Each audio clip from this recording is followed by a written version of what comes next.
Nos rendimos delante de ti, Señor, en agradecimiento, porque es solamente tu obra la que ha hecho esto posible, Señor.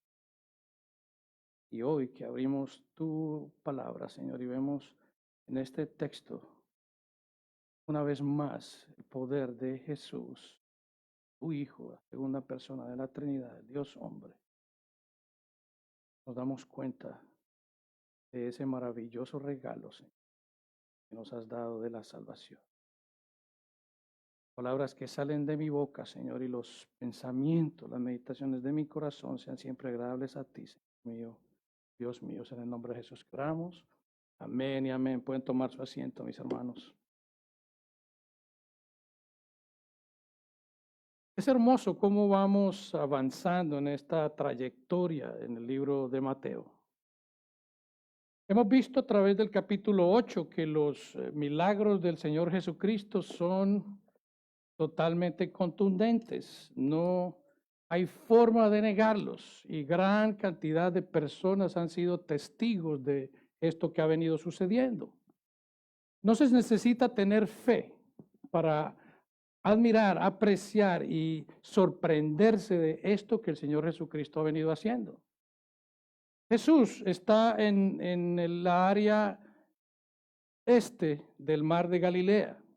La semana pasada vimos cómo él se encontraba en el área de Decápolis, estas 10 ciudades que comprenden esta parte este de lo que es la zona después del mar de Galilea y que abarca hasta la parte un poco sur de lo que es el río Jordán. Jesús está ahí. Jesús ha sanado a 2 endemoniados que estaban poseídos por una legión de demonios, dice la Escritura. Una legión se asume que son gran cantidad de demonios. Jesús ha demostrado su poder sacando o expulsando estos demonios de estas personas, y no solamente su poder al expulsarlo, al enviarlos fuera a esos 2000 cerdos que se encontraban alimentándose, sino que lo admirable aquí es cómo los demonios reconocían la autoridad de Jesús. Ellos reconocían que Jesús es el Hijo de Dios. Ellos reconocían que era Jesús la segunda persona de la Trinidad. Jesús entonces, después de hacer esto, vimos cómo la población entera se vino delante de él y por la pérdida que habían tenido de sus recursos económicos al perder 2000 de sus cerdos, le pidieron a Jesús que se fuera de allí. Jesús entonces se sube nuevamente en la barca y se está dirigiendo a la parte oriental, oeste del mar de Galilea. Y dice el versículo que llega a su ciudad. Su ciudad no se refiere a Belén, en Judea, donde él nació. Tampoco se refiere a Nazaret, la ciudad donde él creció. Está hablando de su ciudad, la cual es Capernaum, su centro de operaciones, donde él se encuentra y de donde él dirige como base central su ministerio. Él está allí en ese momento. Dice el versículo paralelo, vamos a estar viendo estos paralelos porque esta es una historia que se encuentra en los 3 versículos, en los 3 evangelios sinópticos. El libro de Lucas 5:17 dice que aconteció un día después de haber pasado y estar ya en Capernaum, que él estaba enseñando. Y estaban sentados los fariseos y doctores de la ley, los cuales habían venido de todas las aldeas de Galilea y de Judea y Jerusalén, y el poder del Señor estaba con él para sanar. Vemos cómo la fama de Jesús se ha incrementado. Ya no solamente vienen personas con situaciones de salud buscando a Jesús para su sanidad, sino que vemos como estos líderes religiosos, los escribas, los fariseos, que son aquellas personas doctores de la ley, las personas que estaban a cargo de la implementación de la ley, personas que en un comienzo fueron esas personas dedicadas, devotas a que la palabra del Señor se sostuviera, pero ahora actúan de una manera, lamentablemente, que han tomado esta ley y la han acomodado con una serie de reglas y situaciones manejadas por hombres, y ya no es tanto lo que ellos quieren enseñar, sino que están supervisando a quién no está funcionando de acuerdo a su criterio, de acuerdo a su pensamiento. Y están aquí. Ellos vienen no porque deseen algo de Jesús. Ellos vienen porque quieren ver, quieren encontrar alguna falla en él. Y por eso están ahí. Y dice el versículo 2 del libro de Mateo, capítulo 9, y sucedió que le trajeron un paralítico tendido sobre una cama. Este hombre tenía unos amigos, 4 amigos, que de un momento a otro han tomado a este hombre en un lecho, se supone que es una especie de esterilla, decimos nosotros, una camilla como de enfermo, y cada uno ha cogido una punta y han llevado a este hombre.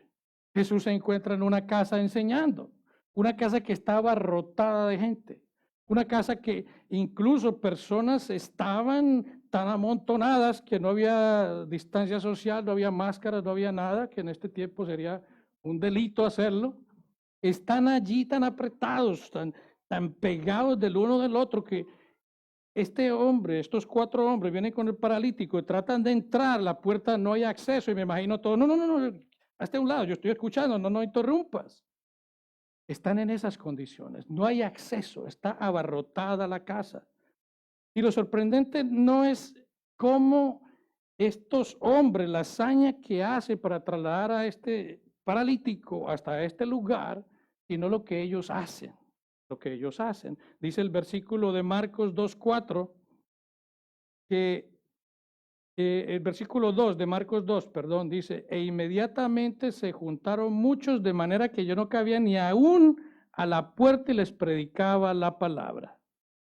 Entonces, estos hombres, lo único que encuentran, el único recurso, como no pueden entrar, la puerta no tiene acceso, ellos están con esa urgencia de entrar y ver al maestro, ver al Señor, que tienen una idea maravillosa. ¿Qué hacen ellos? Deciden ir por el lado, subir unas escaleras, pasar por la parte del techo. Esos techos estaban hechos con una especie de madera, beams de madera y hechos de barro. Ellos deciden una especie de tiles, de cuadros de barro, y ellos deciden empezar a levantar esos cuadros de barro. Y la hazaña que hacen ellos es descolgar a este paralítico por el techo. Si no los dejaron entrar por la puerta, todas las personas tenían que hacerse a un lado, si no este hombre les iba a caer encima en la cabeza. Así es que hacen, ellos entran allá.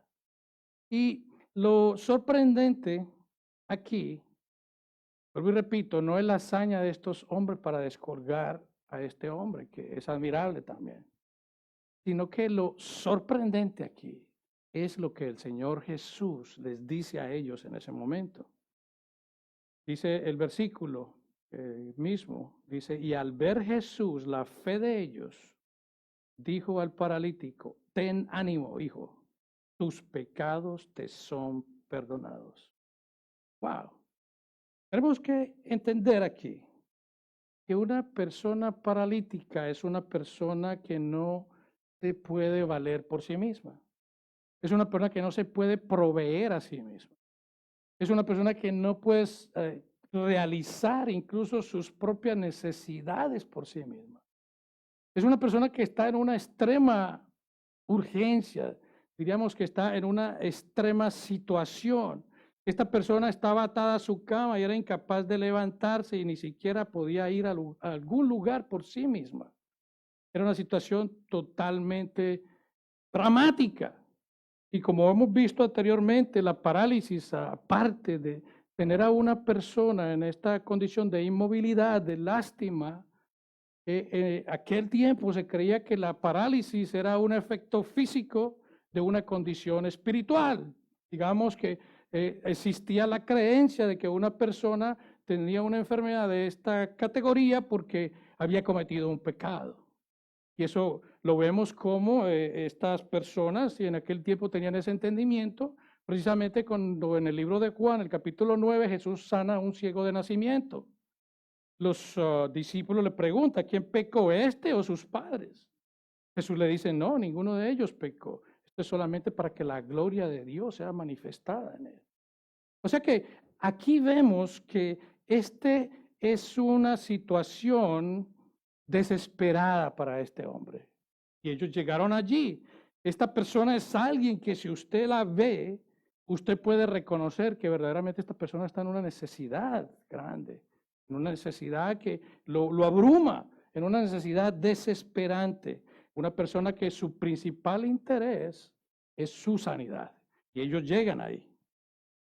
Pudiéramos pensar que estos hombres vinieron a Jesús con la esperanza de que la parálisis fuera sanada. Pero Jesús hace una declaración inesperada. Jesús hace algo que nunca había hecho. Él hace algo incluso antes de que estas personas digan para qué hubiesen ido.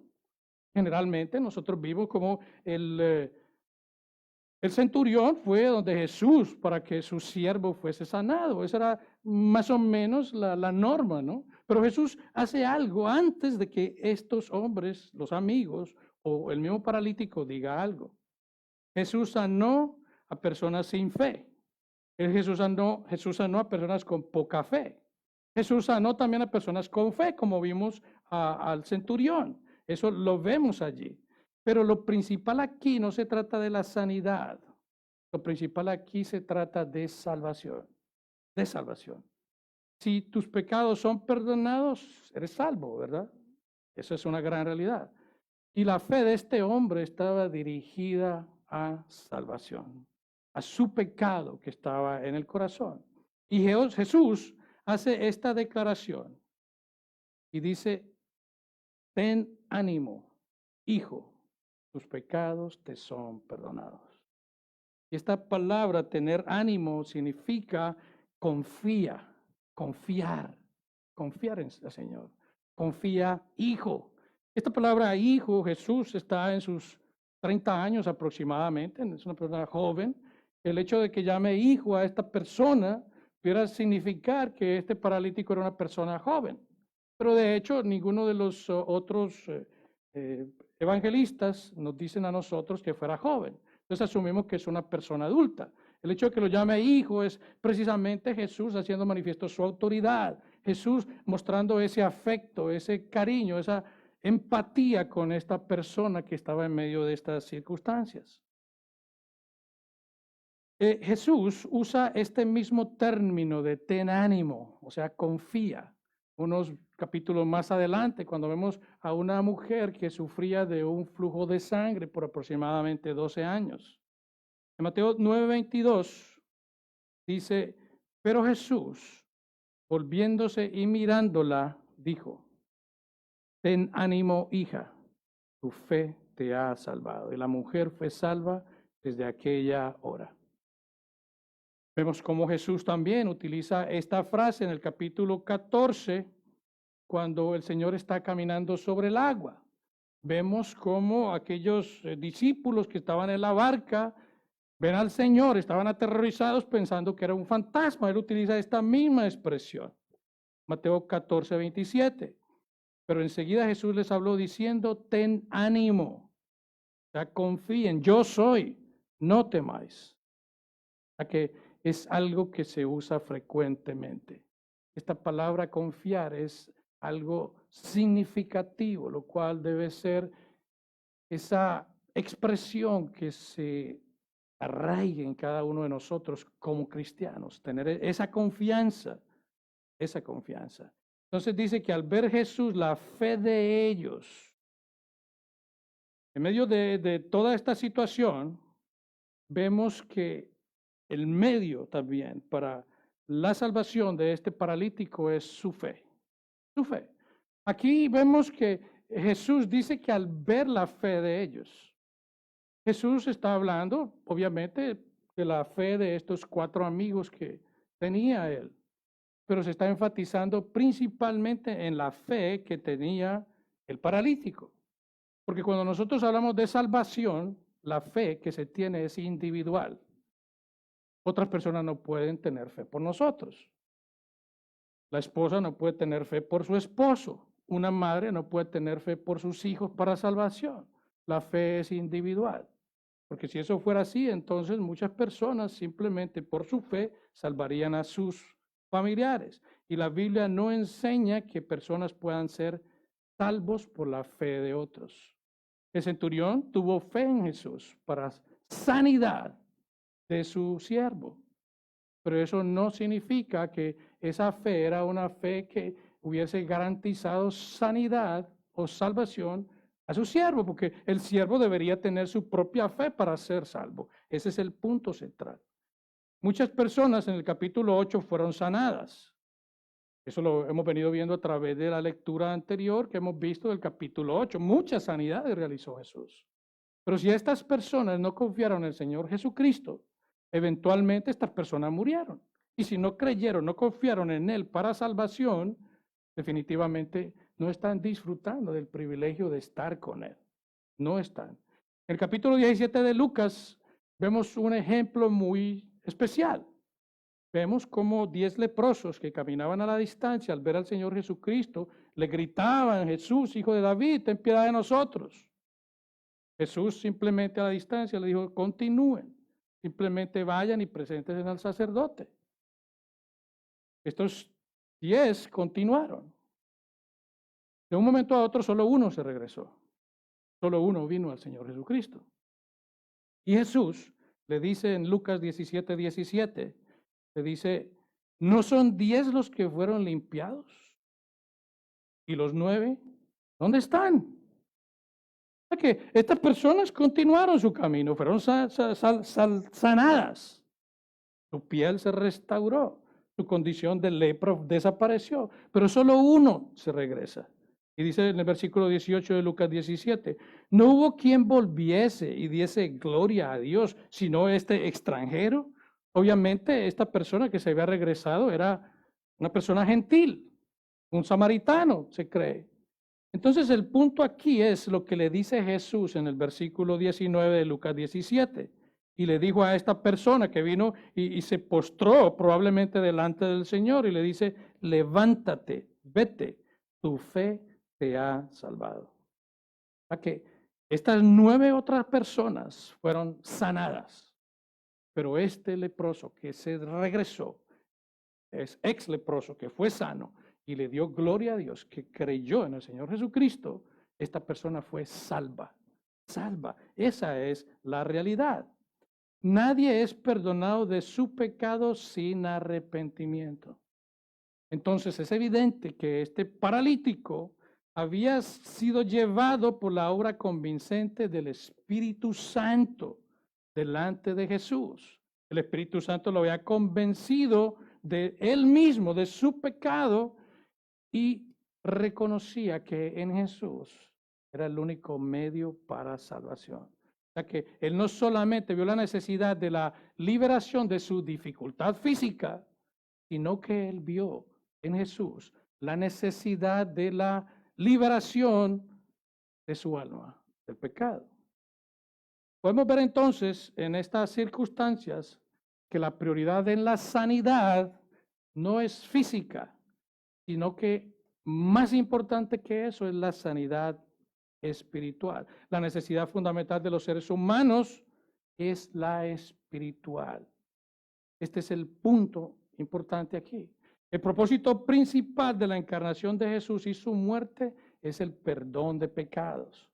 Y esto es algo característico que vemos incluso en denominaciones que van a orar por una persona que incluso pudiera ser inconversa.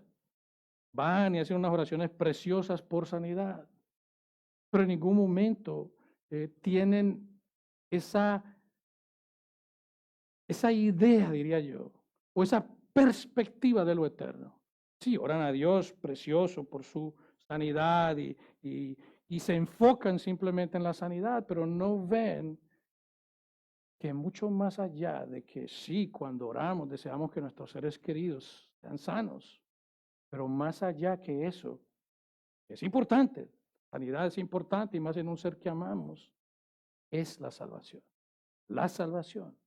Las sanidades no requieren la cruz. El perdón de pecados sí la requiere. Jesús sanó a muchas personas con su poder, con su autoridad, pero para salvar a alguien se requiere de la cruz. De la cruz. El perdón no tendrá importancia para ti a menos que comprendas tu pecado. Ese es el punto. Las personas dicen: pero ¿de qué voy a ser salvo? Yo soy una persona buena, yo no le hago mal a nadie, yo no robo, yo soy buen padre, yo soy buen esposo. Como hemos visto anteriormente, el pecado de la humanidad es inherente, era heredado. Nosotros hemos heredado la condición pecaminosa debido a las consecuencias del pecado de la primera pareja, de lo que se conoce como el pecado original. Nosotros no hemos heredado ese pecado por lo que hicieron la primera pareja. Nosotros hemos heredado nuestro pecado por las consecuencias de ese pecado. Vimos en un par de semanas atrás cómo Dios maldijo a la tierra. De ahí vienen las enfermedades, de ahí vienen todas las circunstancias por el pecado. O sea que somos herederos del pecado de Adán. Cada uno de nosotros en nuestra naturaleza está inclinada al pecado. Es una gran realidad. Y a la vista está en nuestro carácter, lo que hay en nuestro corazón, nuestros deseos siempre están inclinados al mal. Tal vez no lo manifestamos de una forma evidente, pero nuestros pensamientos, nuestros deseos, eso que llevamos dentro de nosotros siempre está inclinado al mal, al pecado. Y esa es la razón por la cual nosotros tenemos que tener un entendimiento, una comprensión clara de lo que es nuestro pecado. Hay que tener un verdadero arrepentimiento de ellos. Debemos tener un dolor en nuestro corazón por haber ofendido la santidad de Dios, acudir a la cruz, acudir a Jesús, al único medio que hace posible esa limpieza de pecados en la cruz, que nos entrega a nosotros su santidad, en esa imputación a cada uno de los suyos que ponen su fe en Él para poder estar delante de la presencia de Dios. Esa es la necesidad de la cruz, la necesidad de Jesús. El perdón es el beneficio más importante que Dios puede proporcionar a cualquier ser humano. El perdón es la puerta de entrada a una vida eterna en el cielo al lado del Padre. Esa es la gran realidad. Comprender que Dios, por su gracia, ha establecido un medio en el cual Él puede perdonar a los pecadores de sus pecados para que puedan escapar de la condenación y tener una vida eterna gozando de la bendición de la presencia del Señor. Es solamente un regalo de Dios, un regalo de Dios. Y ese es precisamente el mensaje del Evangelio, El mensaje de Jesús siempre fue para perdón de pecados.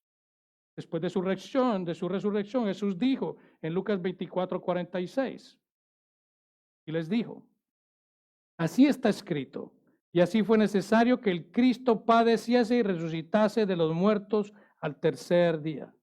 Era necesaria la muerte de Jesús.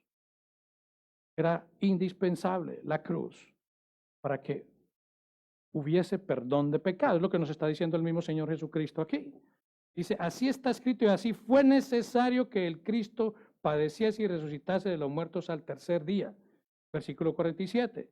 Y que se predicase en su nombre el arrepentimiento y el perdón de pecados en todas las naciones, comenzando desde Jerusalén. O sea que es una realidad, las dos van juntas. Tiene que haber arrepentimiento para que haya perdón de pecados. El apóstol Pablo dijo en Antioquía de Pisidia, en Hechos 13:38, sabed pues esto, varones hermanos, que por medio de él, o sea Jesucristo, se os anuncia perdón de pecados. Y Pablo en su defensa ante Agripa, él relata lo que el Señor Jesucristo le dijo a él en esa intercepción que tuvo con él cuando iba camino a Damasco, derribándolo al piso y haciendo acto de su presencia. El apóstol Pablo dice en Hechos 26:18, dice, hablando lo que el Señor Jesucristo le dijo de acuerdo a su llamado como apóstol a los gentiles, dice, para que abra sus ojos, para que se conviertan de las tinieblas a la luz y de la potestad de Satanás a Dios, para que reciban por la fe que es en mí perdón de pecados y herencia entre los santificados. Vemos entonces que la única manera para adquirir perdón de pecados, ese medio es por la fe en Jesucristo. Lo que nos salva a nosotros no es la fe. Vuelvo y repito, lo que nos salva a nosotros es Cristo a través de la cruz. Pero la manera en que nosotros abrazamos esa verdad y somos beneficiarios de esa verdad es solamente a través de la fe, de la fe. Mateo 9:3 continúa diciendo: entonces algunos de los escribas decían dentro de sí, este blasfema. En aquel tiempo, la blasfemia, según los maestros judíos, era cualquier acción o palabra que mancillara o deshonrara la majestad, la santidad de Dios. Blasfemar es injuriar, es ultrajar, es dañar.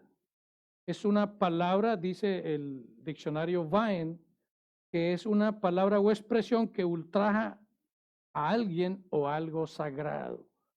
O sea que aquí tenemos que preguntarnos qué fue lo que hizo Jesús para que estas personas lo acusaran de blasfemia. Mateo no nos dice, pero Lucas en el capítulo 5, versículo 21 nos dice: entonces los escribas y los fariseos comenzaron a cavilar diciendo: ¿quién es este que habla blasfemias? ¿Quién puede perdonar pecados si no solo Dios? Y esta es una verdad. Solo Dios perdona pecados, solamente Él. El libro de Miqueas, en capítulo 7, versículo 18, dice: ¿qué Dios como tú, que perdona la maldad y olvida el pecado del remanente de su heredad? Solo Dios perdona pecados. El libro de Isaías, también 38:17, nos dice: porque echaste tras tus espaldas todos mis pecados. Es Dios el único que puede perdonar pecados, nadie más. Solo Dios perdona los pecados. Y estos líderes religiosos tenían toda la razón, toda la razón. Los pastores no pueden perdonar pecados. El Papa no puede perdonar pecados. Los sacerdotes no pueden perdonar pecados, aún incluso cuando ellos en su idea, en su doctrina, hablan acerca de lo que es esa absolución o una confesión y penitencia. Solo Dios tiene la autoridad para perdonar pecados, solamente Dios. Y los escribas tenían razón en este momento. Entonces, ellos sintieron que la declaración de Jesús al perdonar pecados era algo arrogante. Ellos pensaron que Jesús estaba asumiendo una posición que no le correspondía a él. Ellos pensaban que él, en su actitud de perdonar pecados, estaba tomando la posición de Dios. Ellos estaban furiosos por esto. Ellos eran celosos de la palabra. Y por eso dijeron que él estaba cometiendo blasfemia.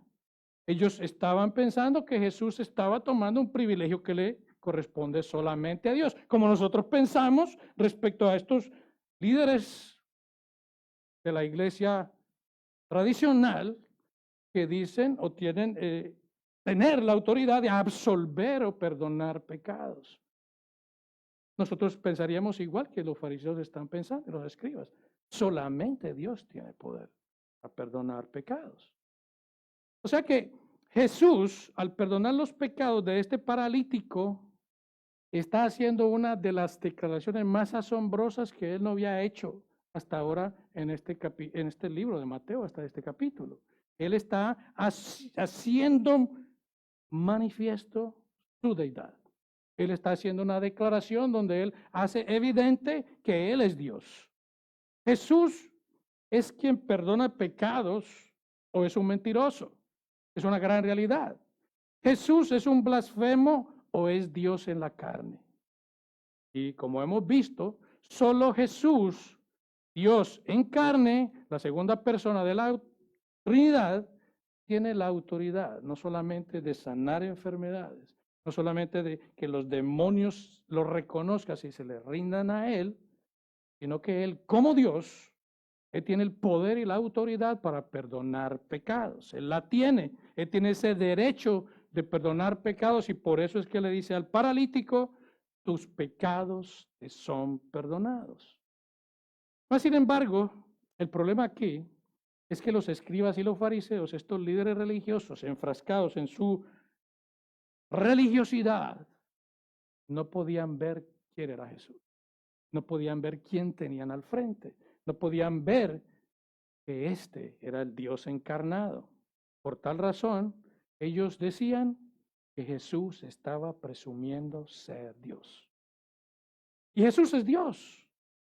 La Escritura lo manifiesta por todos lados. En Tito 2:13 dice, hablando el apóstol Pablo, aguardando la esperanza bienaventurada y la manifestación gloriosa de nuestro gran Dios y Salvador Jesucristo. Esa es la esperanza que todos nosotros como cristianos tenemos.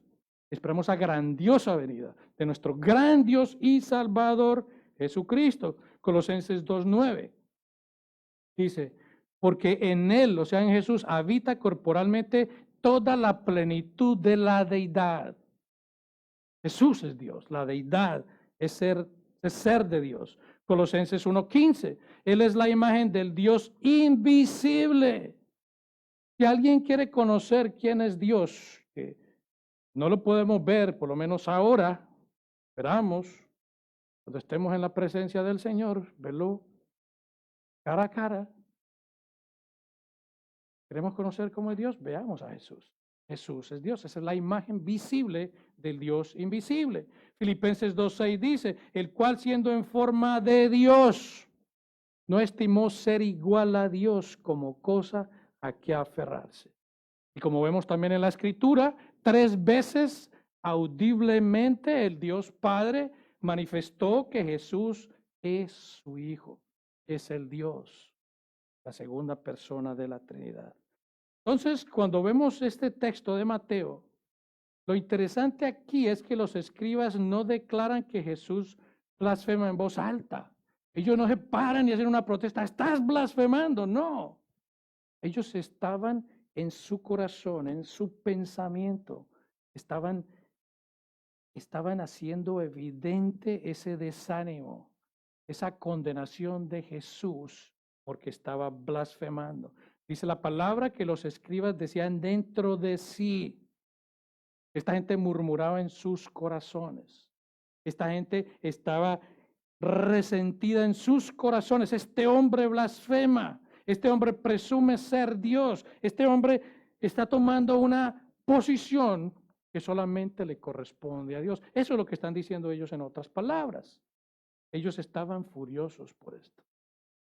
Y la verdad es que solo Dios puede perdonar pecados. Pero también es cierto que solamente Dios es el único que puede conocer los pensamientos del corazón de esta persona. Solamente Dios conoce las motivaciones del corazón de estas personas. Solamente Dios conoce a cada uno de nosotros, nuestras intenciones, nuestras motivaciones. La razón verdadera por la cual nosotros hacemos muchas cosas, incluso cosas buenas delante de Dios. Dios sabe verdaderamente por qué las hacemos. Y ese es el punto central, que siempre tenemos que entender que estamos en la presencia de un Dios que nada le es oculto de cada uno de nosotros. Eso es una verdad que a cada uno de nosotros nos debería preocupar cada vez más por la santidad. Saber que tenemos a un Dios que sabe exactamente cualquiera de los pensamientos nuestros, aun cuando las personas a nuestro alrededor pudieran nunca darse cuenta de aquello que pudiéramos estar pensando, maquinando, planeando hacer. Esa es una gran verdad. O sea que, en otras palabras, la autoridad de Jesús es manifestada no solamente aquí porque perdone pecados, sino porque Jesús hace evidente su autoridad, manifestando a estas personas lo que estaban pensando en su corazón. Y es por eso que Él les habla directamente en Mateo 9:4. Y conociendo Jesús los pensamientos de ellos, dijo. Jesús los conocía, entonces ahí sí los confronta. Y les dice delante de toda esa casa que está llena. No debemos perder la perspectiva de dónde están.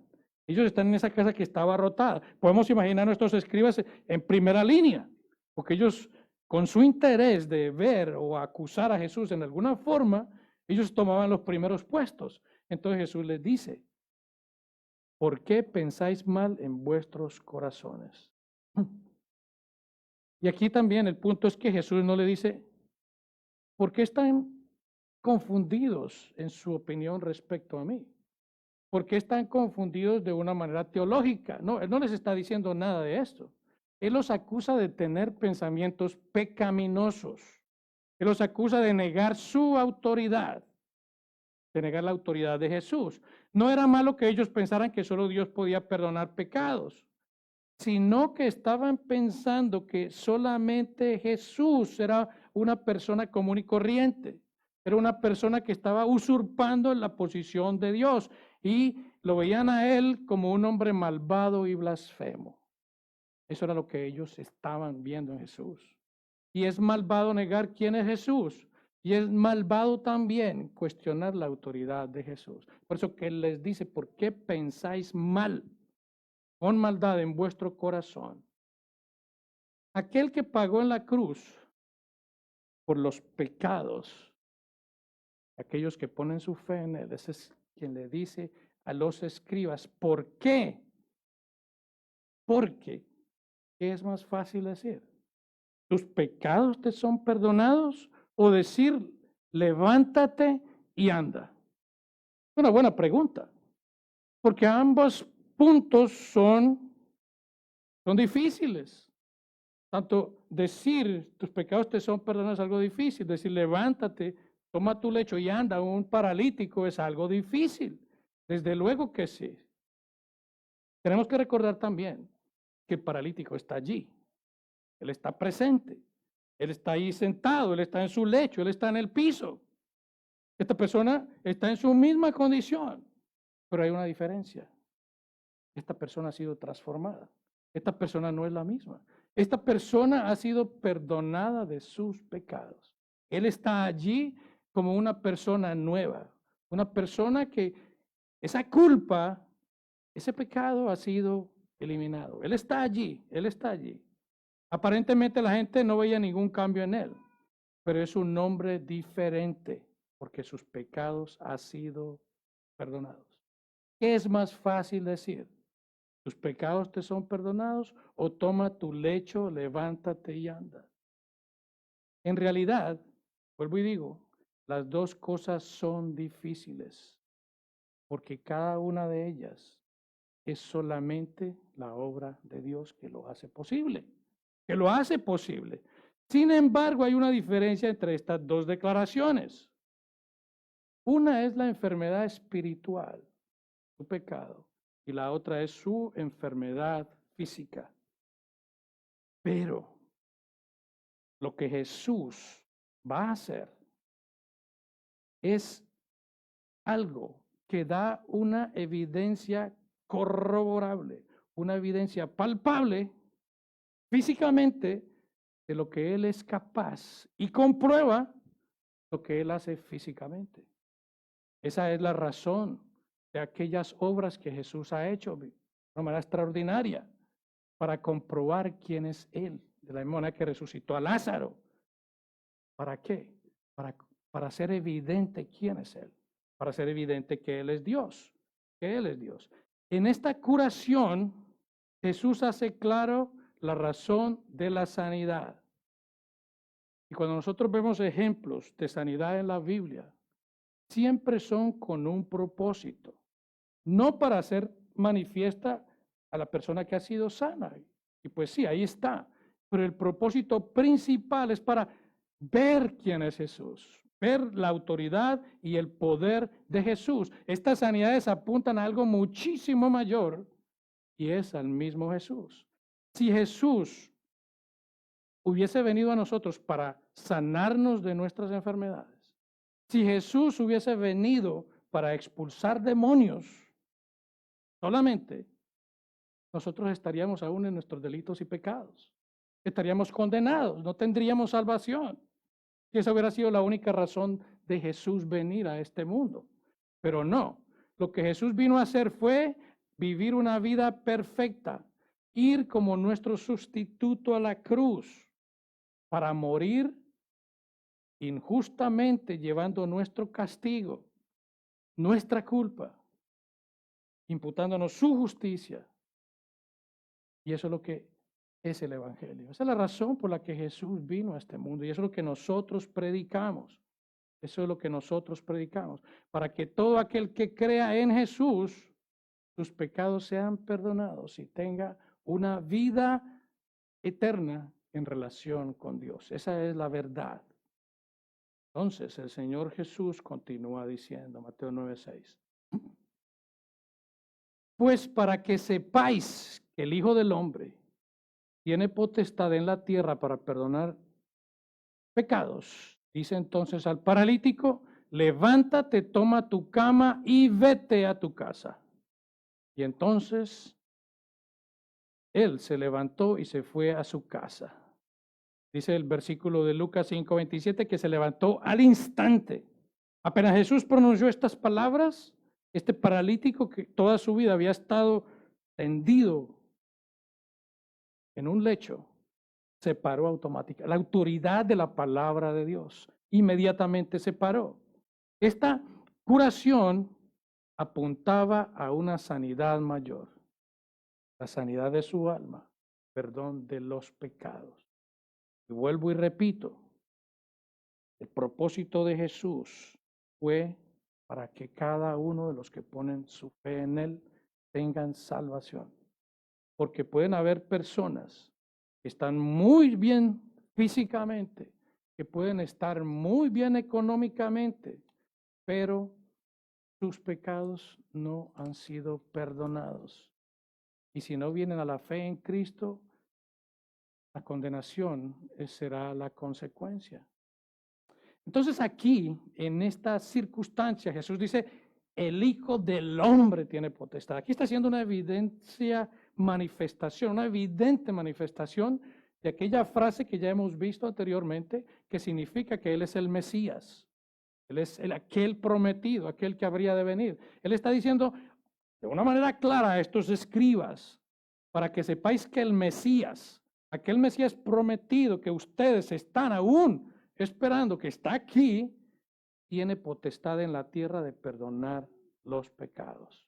Entonces le dijo al paralítico, levántate, toma tu cama y vete a tu casa. Podemos imaginar a este hombre que se levanta con ese gozo, con esa alegría, poder hacer algo que nunca le había podido hacer antes, ir camino a su casa. ¡Wow! De repente levantarse al darse cuenta de lo sucedido que hizo él, alabó al Señor. Nos imaginamos diciéndole, aleluya, bendito sea tu nombre, alabándolo. Dice ahí, se levantó, se fue a su casa, es lo que nos dice el versículo anterior, el versículo de Lucas 5:25, se fue glorificando a Dios, ya que él se fue agradecido con Dios, reconociendo que era Dios el que había hecho esa sanidad en él. Podemos verlo gritar camino a su casa, saltando de alegría, glorificando, exaltando a Dios, que toda la gente lo veía. Todas las personas estaban, wow, este no es aquel que no podía caminar. Toda la gente se admiraba, wow, solo Dios puede hacer algo así. Entonces glorificaban a Dios. Podríamos escuchar a este hombre diciendo las palabras de David en el Salmo 103:1, donde dice, bendice alma mía a Jehová y bendiga todo mi ser su santo nombre. Podríamos verlo gritando de emoción, podríamos verlo arrodillado tal vez en el piso glorificando el nombre del Señor. Le daba gloria a Dios. Este hombre supo perfectamente quién era que lo había sanado. Y ese perdón es el perdón de un hombre que ha llegado a conocer verdaderamente lo que es tener una relación con Jesucristo. Alabar a Dios en cualquiera sean nuestras circunstancias, glorificarlo a Él en cualquiera sean nuestras circunstancias, es una evidencia clara de esa fe real que nosotros tenemos. Cualquiera sea la circunstancia. Para ser clara entonces, Jesús, su autoridad delante de estos líderes religiosos, Jesús les dice, entre otras palabras, estoy parafraseando, ¿pueden ver con sus propios ojos que tengo autoridad? que la autoridad que yo tengo para perdonar pecados la hago manifiesta en el hecho de decirle a este hombre paralítico que no tiene ninguna esperanza, levántate, toma tu lecho y anda. Es más, si estos líderes religiosos tuviesen razón en acusar a Jesús de blasfemia, Jesús no hubiese podido levantar a este paralítico del piso. Pero Jesús, al levantar a este paralítico del piso, de su condición precaria, demostró claramente quién es Él. Y ese es el punto aquí. Ese es el punto de todo lo que hemos visto en estos versículos o capítulos del libro de Mateo. Y esa es la manera en que nosotros podemos entender bien este libro y podemos entender los evangelios. Primero, reconociendo quién es Jesús. Tenemos que entender claramente quién es Jesús, porque hay denominaciones que tienen una idea errónea de Jesús. Testigos de Jehová, mormones, de un Jesús que no es este Jesús que nosotros conocemos. La realidad es que para salvación se necesita conocer, que no en un conocimiento intelectual, sino en ese conocimiento, que es una palabra tan rica que significa esa relación íntima con Dios, con Jesús. ¿Quién es Él? Eso es lo más importante. No es solamente un conocimiento teórico, intelectual o teológico. Es tener esa relación, esa comunicación, esa intimidad con Él. De eso se trata. Para hacer entonces Jesús cara a su autoridad entre los líderes religiosos, dijo, levanta, toma tu lecho y anda. Y Jesús tiene todo poder y autoridad. Él lo tiene, lo que Él dice en Mateo 28, 18. Toda potestad me es dada en el cielo y en la tierra. Jesús tiene poder. Esta palabra potestad es poder. Jesús tiene poder en el cielo con las huestes celestiales. Jesús tiene poder en la tierra, incluso con los demonios, con todo lo que exista, con los líderes mundiales, con los líderes de cada país. Jesús tiene autoridad sobre cada uno, sobre cada uno. Él es el que gobierna. Mateo 9:8 dice, y la gente al verlo se maravilló y glorificó a Dios que había dado tal potestad a los hombres. Al final del Sermón del Monte vimos cómo estos hombres que habían estado atendiendo las enseñanzas de Jesús estaban en la misma forma. Esta palabra maravillar significa estar atónitos, estar sorprendidos, estar incluso en una condición de temor ante aquel que ha hecho manifiesta esa autoridad y ese poder. Y es lo que estamos viendo aquí. Jesús en aquel fin del Sermón del Monte manifestó eso. En el capítulo 8 Jesús lo ha manifestado. Su poder y autoridad para las enfermedades, para los demonios ser expulsados, para controlar lo que es la naturaleza cuando detuvo esos vientos fuertes y detuvo esas aguas huracanadas. Jesús ha hecho manifiesto su poder y ahora lo hace manifiesto aún más en perdonar pecados. Jesús manifiesta su autoridad para perdonar pecados, haciendo evidente una vez más su verdad a través de ese milagro de sanidad que ha realizado. Y la gente al verlo se maravilló. Estaban perplejos, estaban asustados. Y no es para menos. Estar en la misma presencia de Dios, yo creo que, o estoy seguro, tiene que producir gran temor, como el temor que sintió Isaías. Capítulo 6, cuando lo vemos que él, al ver a Dios, sintió que era hombre muerto ante la santidad de Dios. Y esto es lo que estas personas manifiestan aquí. ¿Por qué? Porque en Jesús, en aquello que acaba de hacer, en la evidencia de quién es Él, Él está haciendo evidente la misma manifestación de la gloria de Dios. Porque lo que Jesús había hecho manifestaba que Dios estaba allí. Esto era imposible que fuese realizado por algún otro medio, solamente Dios. Lucas 5:26 dice, y todos sobrecogidos de asombro glorificaban a Dios y llenos de temor, aquí está, decían, hoy hemos visto maravillas, hoy hemos visto algo que nunca habían palpado nuestros ojos. Hoy hemos escuchado cómo este hombre conocía los pensamientos de estos líderes religiosos. Ellos fueron testigos de todo eso. Esta gente que estaba allí fue testigo de todo esto. Toda esta gente que estaban reunidos en esa casa son los que saltan de asombro y de temor al tener a Jesús ahí en medio, en esa sala, me imagino yo, bien pequeña que apenas tendría el espacio para mover. Se sorprendieron de la deidad de Jesús. Se sorprendieron de él. El temor es manifiesto cuando se es confrontado por la abierta manifestación de Dios. Los seres humanos deben temer ante la misma presencia de Dios. Y eso es lo que se ha olvidado. Eso es lo que ya no existe. Incluso en algunas, tristemente, iglesias llamadas evangélicas. Se pierde el temor por Dios. Se pierde la reverencia por Dios. Se ha olvidado lo que es que estamos delante de un Dios 3 veces santo. La gente quiere vivir como quiera, la gente quiere hacer lo que quiera, la gente quiere vivir doble vida. La gente quiere hacer cosas externamente que manifiestan una apariencia bondadosa, pero por dentro, interior o en su vida privada son otros. Y no es así, no es así.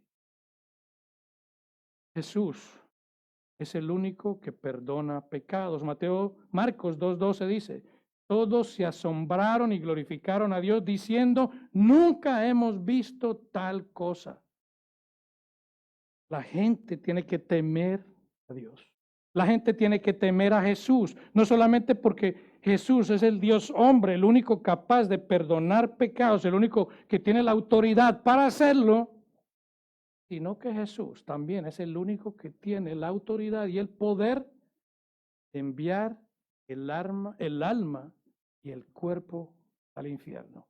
Ese es el temor que tiene que existir por Jesús, por Dios. Como dice Mateo 10:28, el único que tiene poder, al cual se le debe temer, porque es capaz no solo de enviar el cuerpo, sino el alma al infierno. O sea que esto es una realidad, una realidad. Y lo fundamental aquí es que el único que tiene el poder de perdonar pecados es Jesús, porque Él los perdona basado en su sacrificio en la cruz. Es por eso que Él es el único que tiene la capacidad. Colosenses 1:14, en quien tenemos redención por su sangre, el perdón de pecados. Y aquí hay algo que quisiera yo hacer manifiesto. Que el Espíritu Santo en este momento te ha dado esa convicción de que eres un pecador y necesitas esa salvación de Jesús. Este es el momento. Jesús es la persona indicada. Solo en Jesús hay perdón de pecados, solamente en Él. Mateo 9:8. Y glorificó a Dios, o sea, la gente que había dado tal potestad a los hombres. Cuando estas personas que están entre la multitud de la casa observaron esto, todo lo que habían visto con relación a lo que Jesús había hecho, su poder al levantar a este hombre, al perdonar pecados, al leer o describir los pensamientos de estos fariseos y escribas y líderes religiosos, la gente se maravilló. No quedaba más. ¿Quién no se va a sorprender ante esto? Algo que ellos no habían visto. Ellos no habían visto esto. Ellos todavía no saben quién es Jesús realmente. Jesús se dirigiría a Jerusalén, donde sería condenado en la cruz. Ellos todavía no saben esto. Ellos no reconocen quién es Jesús, pero ellos han escuchado y han visto que Jesús tiene ese poder y autoridad durante todo este recorrido que ellos han visto. Sanando enfermedades, expulsando demonios,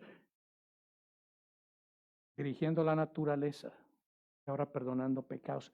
Ellos no saben realmente quién es Jesús, pero ellos saben que en Jesús hay poder, hay autoridad. Hay autoridad. Es por eso que después de ser testigos de todo esto, tu respuesta es quedarse perplejos y glorificar a Dios. Esa es la verdad. Pero finalmente, aquí hay algo más para nosotros. El rey David dice en el Salmo 32:1, bienaventurado aquel cuya transgresión ha sido perdonada y cubierto su pecado. Estas son palabras que el apóstol Pablo cita también en el libro de Romanos, capítulo 4, versículo 5. Y nosotros, como cristianos, y somos cristianos y estamos aquí, la razón por la cual estamos presentes en este momento es porque hemos sido salvos por la gracia de Dios. Hemos sido perdonados por Jesús. Y Jesús nos manda a tener ánimo, o sea, a confiar, porque nuestros pecados han sido perdonados. Tened ánimo, tened ánimo.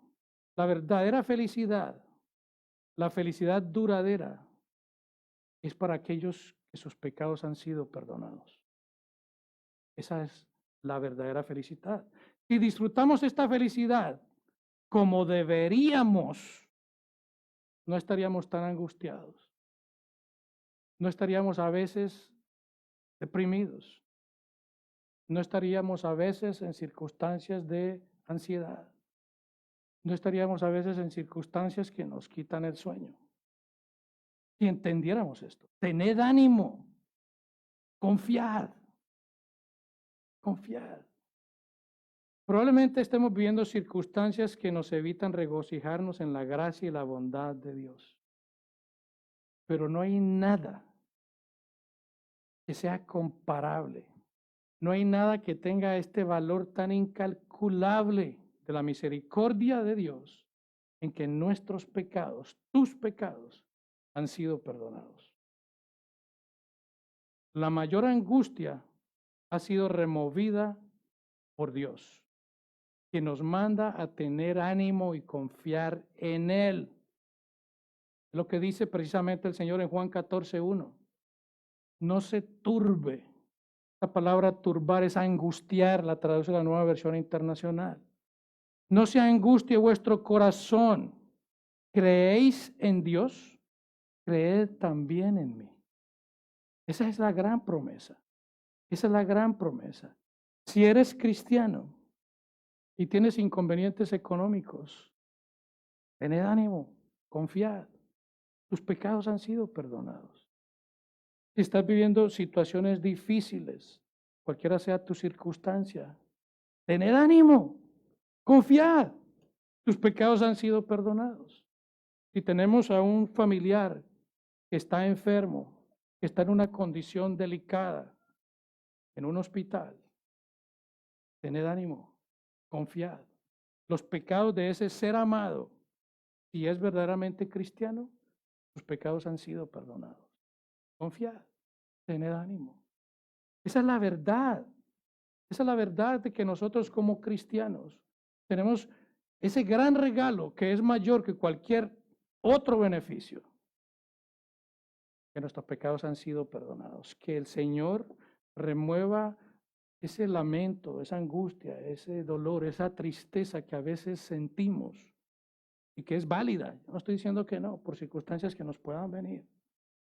Pero entendamos claramente que hay una mayor satisfacción, hay un mayor gozo, y es el cual el Señor Jesucristo nos está diciendo que tengamos ánimo, que tengamos confianza, que nuestros pecados han sido perdonados. Sea cual sea nuestra circunstancia, cualquiera sea el resultado, nuestros pecados han sido perdonados. Amén. Amén. Vamos. Bendito Dios y Padre eterno. Gracias por tu palabra, Señor. Gracias por estas palabras de ánimo, de confianza que tú nos das, Señor, y que nos confortan, que avivan nuestra esperanza. que levantan nuestro pensamiento, lo levantan a una esfera celestial, a reconocer que tú, oh Padre, por medio de Cristo,